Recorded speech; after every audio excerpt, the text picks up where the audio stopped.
अभी जो हम प्रयोग करने वाले हैं वो गायत्री का है, गायत्री मंत्र साधना।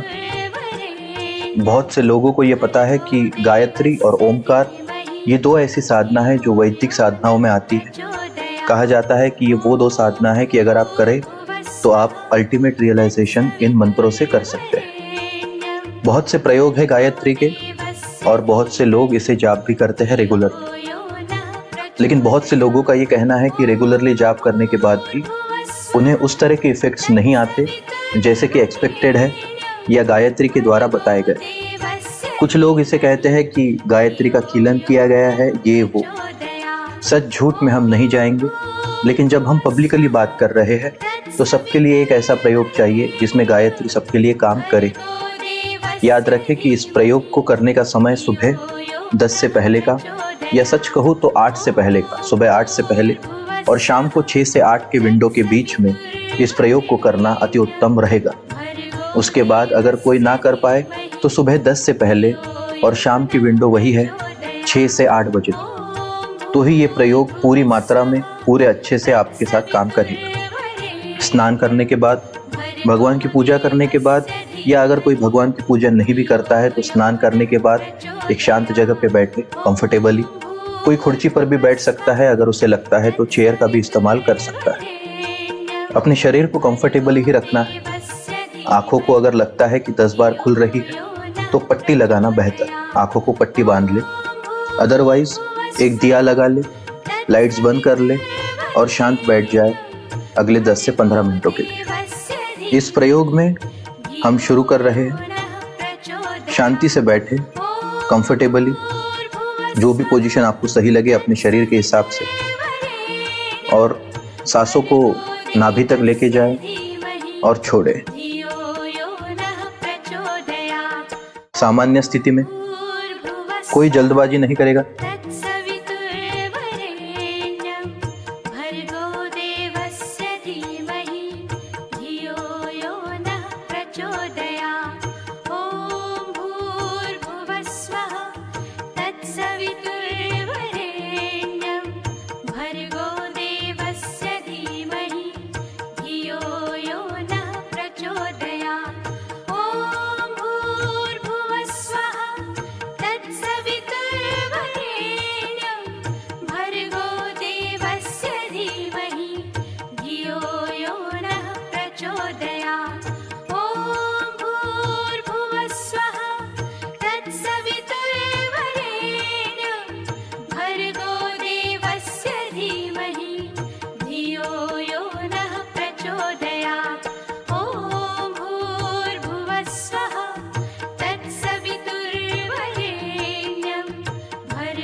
सांसें हमारे जीवन का केंद्र है।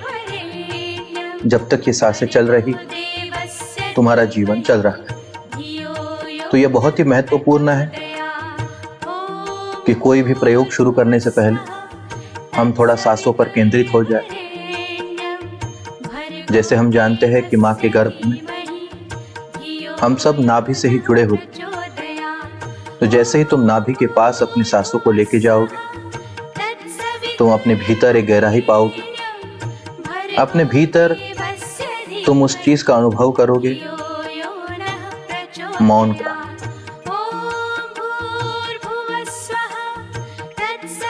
अब हम प्रयोग में लगेंगे।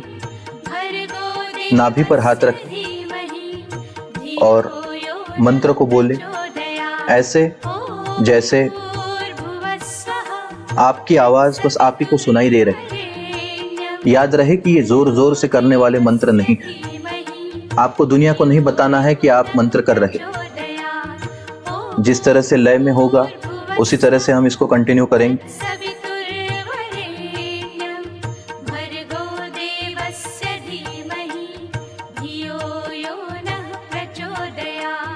ओम भूर्भुवः स्वः तत्सवितुर्वरेण्यं भर्गो देवस्य धीमहि धियो यो नः प्रचोदयात्।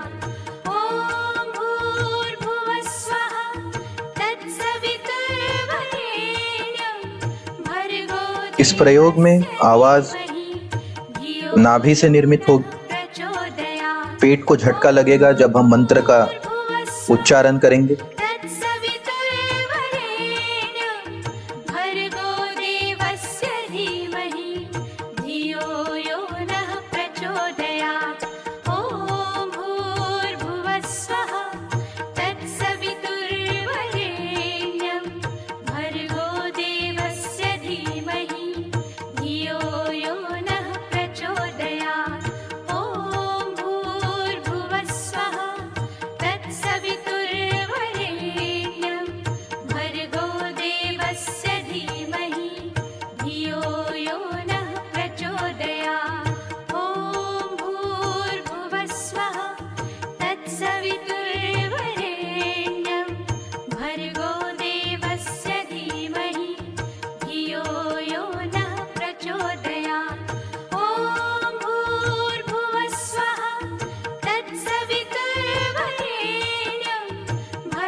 हृदय हाथ लेके जाए अपने दोनों और इस मंत्र को और गहराई से जपने की कोशिश करें।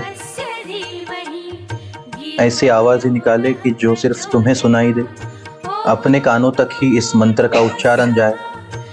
धीरे से सामान्य लय के साथ हम शुरू कर रहे हैं।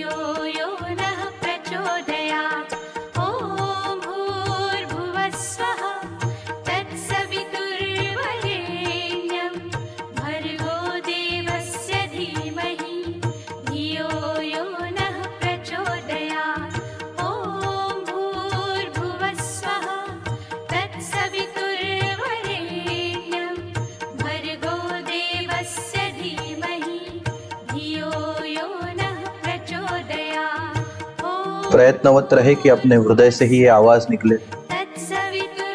याद रहे कि तुम कितने बार इस मंत्र को जपते हो, ये कोई महत्वपूर्ण चीज नहीं। तुम कितने भावपूर्ण पद्धति से इस चीज को करते हो, ये ज्यादा महत्वपूर्ण है। अपने हृदय में गहरे उतरे और इस एक एक शब्द को अपने हृदय में ही समा ले। हृदय से निर्मित है, हृदय में ही समा जाए।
तीसरे चरण में हम हृदय पे ही हाथ रखेंगे, दोनों हाथ रखे हुए ज्यादा बेहतर। और जैसे पूर्ववत हमने कहा कि ये जाप सिर्फ अब हृदय से ही होगा, जबान से नहीं। हृदय की भाषा है, भीतर में ही इसका गूंज हो। लय के साथ हम शुरू करेंगे, भीतर में ही, जैसे हम गूंज कर रहे हैं भीतर इसी मंत्र।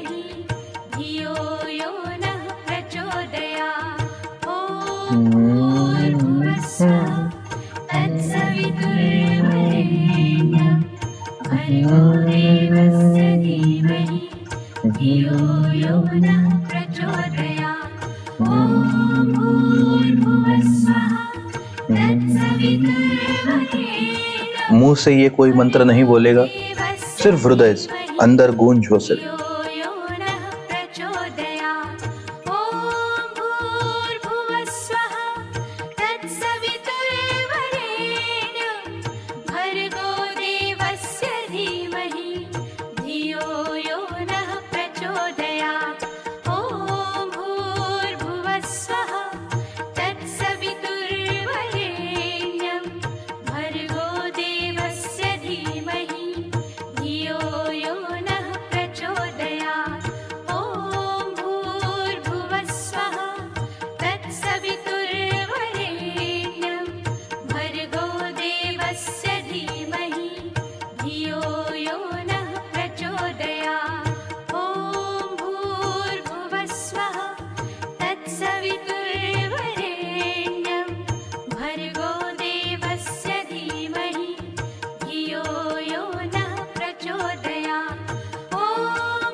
सामान्य स्थिति में हम लौटेंगे।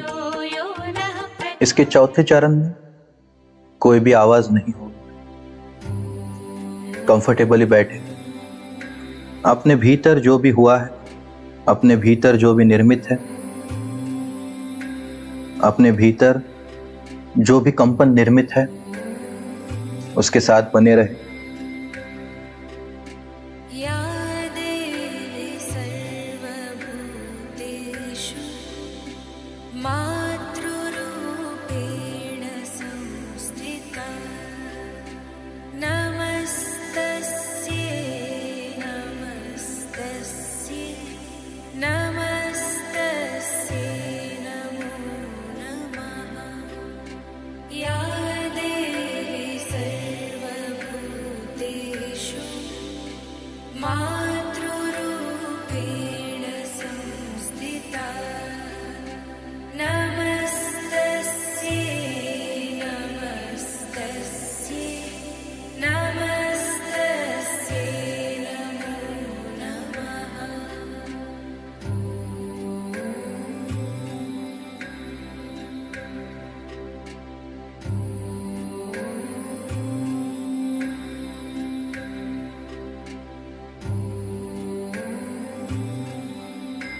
मातृरूपेण संस्थिता नमस्तस्यै नमस्तस्यै नमस्तस्यै नमो नमः या देवी सर्वभूतेषु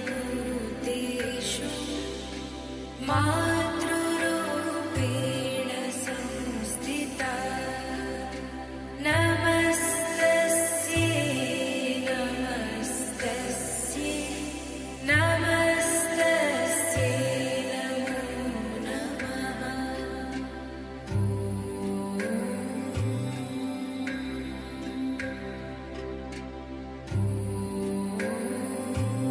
जब भी आप चाहे अपने आंखों को खोल सकते हैं। इस प्रयोग से आप गायत्री की पूरी ऊर्जा को अपने शरीर में समा सकते हैं, अपने भीतर, अपने हृदय में, जहां देवी का स्थान है। हृदय से पुकारोगे तो ही वो आएगी, हृदय से पुकारोगे तो ही उसकी कृपा तुम पर बरसेगी। अगर हृदय से काम नहीं करोगे तो कोई भी मंत्र तुम्हारे लिए कभी भी काम नहीं कर पाएगा। माला को मत हाथ में पकड़ ले, वरना माला ही तुम्हारा बंधन हो जाएगी। कितनी बार तुम मंत्र को जपते हो ये महत्वपूर्ण नहीं, कितने हृदय से जपते हो, कितने हृदय से उसे पुकारते हो, यही तुम्हारी यात्रा का शुरुआत होगा।